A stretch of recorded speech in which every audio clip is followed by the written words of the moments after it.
Assalamualaikum warahmatullahi wabarakatuh.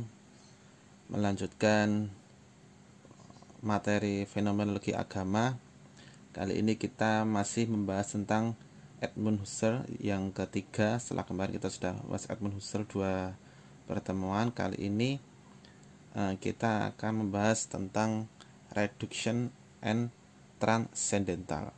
Nah, kemarin sekilas kita juga sudah membahas tentang transcendental ya. Sekarang kita lebih ke prakteknya, menggunakannya sebagai perangkat untuk melakukan riset, untuk melakukan penelitian.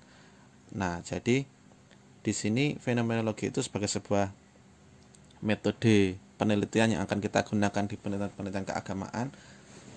Akan ada teknik dari Edmund Husserl.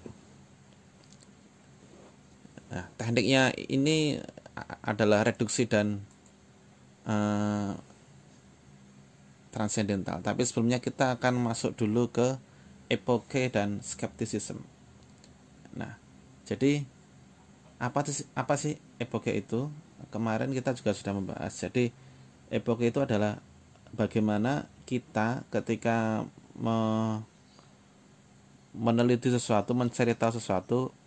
Kalau dalam riset ya kita sedang melakukan observasi atau wawancara gitu ya, itu kita tanpa membawa asumsi atau bekal awal, tidak membawa pengetahuan-pengetahuan yang membuat kita menjurus menjadi mengarahkan atau membatasi apa yang kita teliti. Nah, langsung saja contohnya itu misalnya ketika kita melakukan wawancara atau observasi itu jangan ada pertanyaan yang menjurus. Misalnya kalian sedang meneliti atau mewawancarai seorang informan gitu ya, seorang informan. Nah, kemudian kalian memberikan pertanyaan-pertanyaan yang kalian itu sudah ada tendensi atau sudah ada bekal sebelumnya. Misalnya kalian bertanya dengan saya mau tanya Pak, apakah benar kalau ini. Nah, itu sudah salah.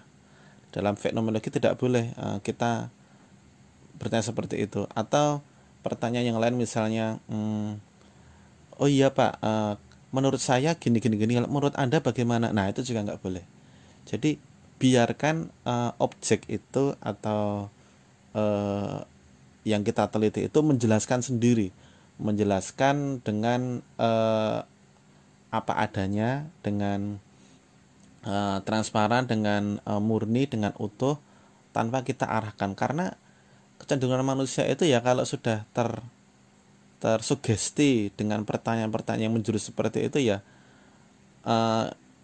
yang diteliti atau informan itu nanti akan tidak netral lagi atau tidak murni lagi, karena dia juga akan bisa menilai kita. Oh, ternyata si pewawancaranya ini orangnya seperti ini, orangnya seperti itu. Nah, nanti dia jawaban-jawaban atau penjelasan-penjelasan yang dia berikan sudah tidak netral lagi, alias bisa jadi untuk memuaskan si penanya atau sebaliknya supaya membuat penanyanya cepat-cepat udah-udahan atau bagaimana. Nah, itu tidak baik untuk melakukan riset atau penelitian. Jadi ketika kalian menyusun pertanyaan wawancara seperti itu, jangan menggunakan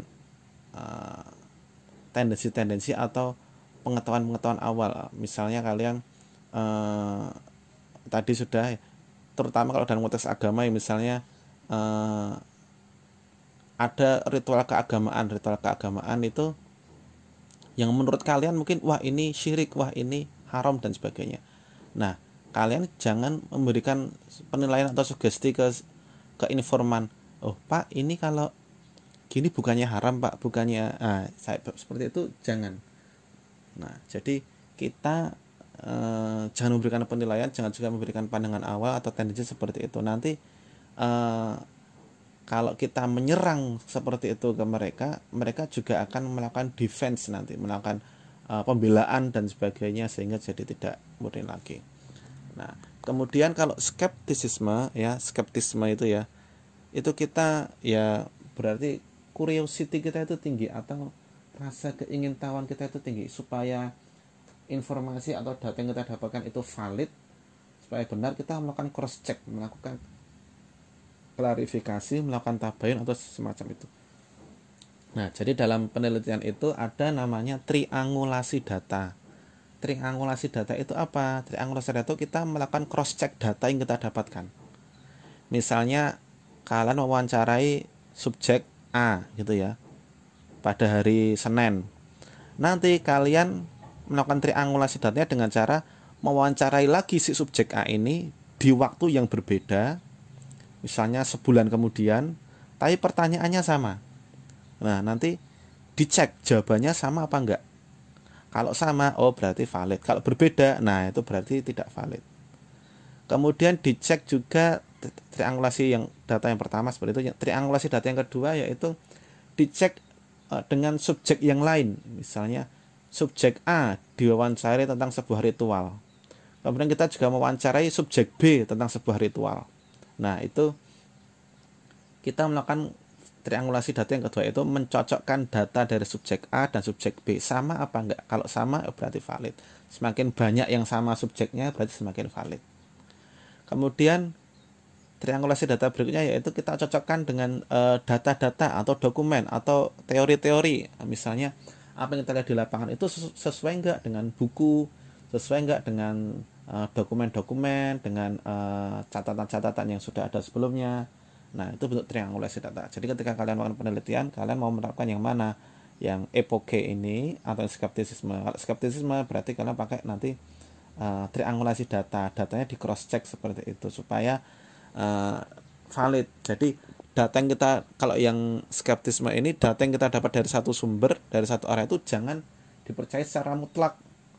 Kita harus curigai, bener nggak ini, bener nggak ini. Biasanya kalau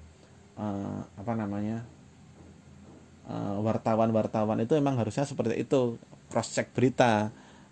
Jadi harus datang langsung mewawancarai satu atau dua sumber. Jangan sampai wartawan itu dapat berita dari sumber sekunder. Harus dari sumber primer, itu pun harus di cross check ke lapangan, harus di cross check dengan sumber yang lain supaya ada istilah dalam berita itu cover both side, supaya bisa mengcover dua sisi atau tiga sisi. Jadi semua sisi yang ada itu ditampilkan supaya lebih pembaca itu lebih puas dan beritanya bisa lebih diterima. Nah, kalian besok ketika melakukan penelitian yang sifatnya lapangan gitu ya, observasi wawancara, jangan lupa melakukan teknik triangulasi data, yaitu melakukan cross check data seperti yang saya contohkan tadi untuk membuat data kalian semakin valid. Kalau data kalian semakin valid ya orang yang melihat, orang yang membaca, orang yang menguji riset kalian ya semakin percaya, oh datanya benar-benar valid seperti itu. Tapi kalau kalian mau yang epoke tadi yang itu juga sama aja, kalian nanti menggunakan teknik fenomenologi. Jadi bisa saja, yang jelas nanti kalian harus bisa menjelaskan ke orang lain bahwa ini tekniknya apa, seperti itu. Nah, jadi kalau saya biasanya ya pakainya triangulasi data, cross check data supaya lebih valid, seperti itu. Nah, kita kembali ke Husserl. Jadi Husserl itu kan dulunya kan deskriptif fenomenologi ya, kemudian beralih ke transcendental psikologi yang sekelas kita bahas kemarin, tapi jangan kita bahas secara teoritis atau filosofis lagi, tapi kita akan lebih ke ranah prakteknya, penggunaannya dalam riset-riset kita supaya lebih praktis dan kalian juga tidak pusing-pusing. Jadi dalam pendekatan fenomenologinya Husserl ini ada namanya reduksi. Reduksi itu kan artinya adalah pengurangan. Maksudnya yang dikurangi itu apa? Nah, jadi ada 3 yang dikurangi. Yang pertama itu reduksi fenomenologis, yang kedua reduksi eidetis, yang ketiga reduksi transcendental. Nah, apa itu reduksi fenomenologis? Jadi reduksi fenomenologis itu kita menyaring pengalaman kita sehingga kita itu bisa sampai pada fenomena yang kita teliti itu semurni-murninya, seorisinil-orisinilnya, sehingga setiap dari kita itu, setiap kita sebagai subjek itu bisa melihat benda itu atau fenomena itu tanpa ada kecampuran agama-agama, adat, pandangan ilmu pengetahuan, dan sebagainya. Jadi yang direduksi itu adalah kitanya, si subjek. Jadi ketika kita meneliti sesuatu, buang jauh-jauh dulu argumen-argumen keagamaan, argumen-argumen adat, argumen-argumen apalah undang-undang, hukum, argumen-argumen normatif, rumus-rumus dan sebagainya itu dihilangkan dulu. Kita benar-benar mengosongkan gelas untuk diisi air. Jangan sampai kita itu malah mencemari. Jadi kita memang benar-benar berangkat dengan tangan kosong. Kita jangan ada seperti itu. Reduksi fenomenologis kita mengosongkan si subjek ini. Sedangkan reduksi eidetis ini sebaliknya. Reduksi eidetis ini kita mengosongkan atau memurnikan fenomena atau objek yang kita teliti itu dari hal-hal yang selain yang akan kita teliti. Maksudnya seperti apa? Maksudnya kita membatasi secara detail, spesifik apa yang akan kita teliti. Jangan sampai melebar kemana-mana. Nah, jadi eidetis itu kan berasal dari kata eidos. Eidos itu artinya adalah intisari atau hakikat dari sebuah fenomena yang akan kita teliti. Nah, jadi di sini kita fokus ke satu titik yang benar-benar akan kita teliti, akan kita cari datanya. Misalnya kalian mau meneliti sebuah rumah, jadi kalian harus tahu dulu yang kalian mau teliti itu apa. Oh, rumah. Oh ya sudah, rumah. Berarti kalian nggak usah meneliti halamannya, nggak usah meneliti tetangganya, nggak usah meneliti kampungnya, ya fokus ke rumahnya saja. Kalian mau meneliti Islam, agama Islam misalnya, ya kalian fokus ke apa yang akan kalian teliti. Jangan sampai kalian membahas Islam tapi membahas juga Kristen, Katolik, dan yang lain-lain dan sebagainya. Membahas ritual keagamaan, suatu ritual keagamaan dalam Islam, tapi kalian juga nanti membahas politiknya, ekonominya. Nah, itu tidak eidetis. Jadi kalian reduksi data-data yang nggak penting, karena kalian nanti ketika wawancara atau observasi kan kalian pasti dapat data-data yang mungkin nggak penting itu sebenarnya. Kalian catat nggak apa-apa, tapi nanti dibuang, diambil yang memang kalian butuhkan saja, diambil yang memang inti dari objek yang akan kalian teliti. Jadi kalau tadi reduksi fenomenologis itu kalian mereduksi subjek, mereduksi diri kalian sendiri dari asumsi-asumsi, argumen-argumen keagamaan, adat dan sebagainya. Kalau reduksi eidetis itu kalian mereduksi objek yang kalian teliti dari hal-hal yang di luar fenomena, di luar inti hakikat dari yang akan kalian teliti. Nah, jadi seperti itu. Nanti dikasih keterangan ketika kalian menulis riset kalian, skripsi kalian itu, bahwa penelitian kalian melakukan reduksi fenomenologis dengan cara ini. Melakukan reduksi eidetis dengan cara menghilangkan ini. Nah, itu disebutkan. Nah, jadi nanti kalau kalian menggunakan pendekatan fenomenologi, digunakan juga teknik reduksinya ini. Nah, itu sudah reduksi fenomenologis dan reduksi eidetis. Berikutnya reduksi transendental. Nah, reduksi transendental ini berbeda dengan reduksi fenomenologis dan reduksi eidetis tadi. Karena ini terkait erat dengan pemahaman subjek, pemahaman kita terhadap objek yang kita teliti itu. Nah, maka sebenarnya transendental ini juga sebenarnya kembali ke fokus ke subjek itu sendiri sebagai peneliti itu sendiri. Karena si subjek itulah yang menghayati objek yang dia teliti. Nah, makanya dalam hal ini ketika kalian meneliti, kalian mendapatkan data-data yang mungkin kalian itu menakjubkan bagi kalian, atau sebaliknya yang menjijikkan bagi kalian, itu secara transenden kalian akan merespon secara mungkin tidak sadar. Misalnya kalian sedang wawancara, tiba-tiba mendapati data yang menakjubkan, lalu kalian di depan informan, di depan orang yang sedang kalian wawancara, kalian mengucapkan subhanallah, masya Allah. Nah, itu sudah artinya kalian tidak melakukan reduksi. Kalau melakukan reduksi, ya itu dihindari. Jangan sampai kita mengucapkan seperti itu. Ya, karena ya tadi, kalau informan misalnya sedang menceritakan sesuatu, data yang menakjubkan, data yang hebat, wah desa kita berhasil menyumbang kas desa sebesar 10 miliar. Kalian langsung mengucapkan masya Allah, subhanallah. Nah, nanti informan kalian akan semakin terdorong untuk cerita lagi, semakin terdorong untuk cerita yang bagus-bagus lagi, supaya memuaskan pewawancara, memuaskan peneliti, memuaskan kita. sehingga nanti yang muncul adalah data-data yang positif-positif saja, yang negatif nanti nggak keluar. Sebaliknya juga nanti kalau kalian mendapati data yang menurut kalian jelek, menjijikkan, atau menurut kalian adalah sesuatu yang tidak etis, yang melanggar, seperti itu kalian lalu mengucapkan astagfirullah, nah itu juga dihindari, jangan. Meskipun kalian dalam hati tidak setuju tentang itu, jangan dikeluarkan yang seperti itu, disimpan. Nah itu namanya adalah reduksi.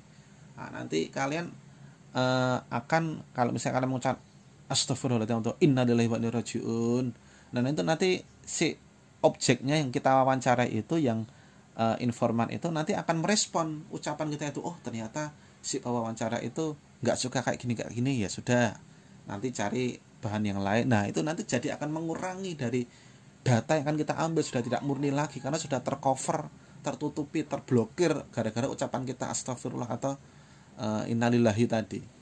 Nah jadi transendental di sini memang kita harus melakukan reduksi terhadap hal-hal yang seperti itu.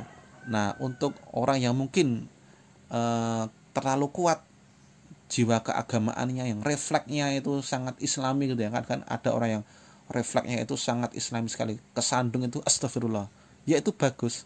Tapi ketika melakukan penelitian, nah yang seperti itu dihindari, jangan diucapkan. Nah, meskipun yang kalian wawancara itu sama-sama Islam juga, sebagai pewawancara, sebagai peneliti, kalian harus bersikap netral, bersikap ilmiah, supaya data yang kalian dapatkan juga data yang orisinil.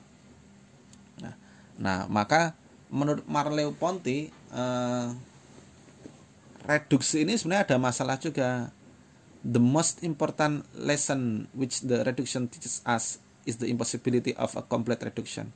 Jadi menurut Merleau-Ponty ini, pelajaran penting dari teknik reduksi tadi itu adalah bahwa kita itu mustahil untuk benar-benar melakukan reduksi yang sempurna, karena pasti ada bias-bias pemikiran kita yang tadi, tiga reduksi tadi itu nggak mungkin, menurut Merleau-Ponty ya, nggak mungkin 100% kita lakukan. Nah, pasti nanti akan ada kecenderungan untuk kita nggak bisa murni melakukan reduksi fenomenologis karena masih terbawa ajaran-ajaran agama. Juga reduksi eidetis, kita kadang nggak bisa memisahkan mana yang agama, mana yang adat, mana yang budaya. Nah kita juga kadang nggak bisa membedakan seperti itu. Reduksi transendental juga, apalagi kita itu permainannya adalah alam bawah sadar, kita kadang nggak suka refleks. Kadang kita, jangankan ucapan ya, misalnya kita kadang geleng-geleng saja itu sudah transendental juga. Nah, jadi kita lagi wawancara, tiba-tiba informannya menceritakan sesuatu yang rahasia, yang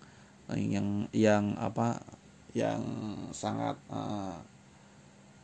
underground seperti itu, kita langsung geleng-geleng. Nah itu juga kadang kita nggak sadar, atau mata kita tiba-tiba membelalak, atau kita mengucapkan hah.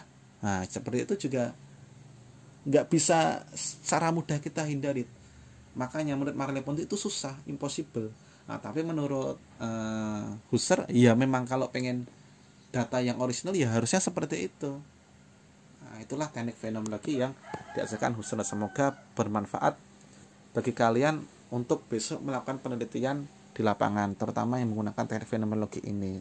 Biasanya yang menggunakan observasi wawancara, kalian harus benar-benar, bukan berarti kalian nggak bisa menggunakan metode yang lain, bisa, tapi ini salah satu metodenya, yaitu fenomenologi agama. Bahkan secara ekstrim menurut para peneliti luar itu, kita kalau melakukan riset itu, melakukan penelitian itu, kalau perlu kita murtad sebentar gitu ya. Ya saya nggak mengajari kalian untuk itu ya, tetapi yang penting bagaimana kalian bisa mereduksi hal-hal yang tadi itu. Tapi kalau peneliti luar itu, mereka tuh ya benar-benar menjadi agnostik, menjadi ya murtad dari agama mereka supaya mempelajari agama baru. Saya masih ingat dulu ada namanya peneliti, Profesor Joel S. Kahn. Itu beliau ke dosen pembimbing saya di S1 namanya Prof. Subandi, meneliti tasawuf gitu ya. Dan beliau datang ke majelis tasawufnya, majelis tarekatnya, ikut sholat juga, ikut zikir, itu pas datang meneliti ya sekaligus melakukan hal itu. Udah keluar ya sudah, enggak lagi. Nah, seperti itu banyak di kalangan peneliti-peneliti keagamaan. Nah, saya tidak mengajarkan untuk murtad atau semacam itu, tapi yang penting kalian itu bisa menempatkan reduksi-reduksi tadi ketika melakukan penelitian. Kalau sedang tidak melakukan penelitian ya tidak masalah, tapi kalau sedang melakukan penelitian ya gunakan reduksi-reduksi dengan pendekatan fenomenologi dari Edmund Husserl ini. Semoga bermanfaat dan barokah. Wassalamualaikum warahmatullahi wabarakatuh.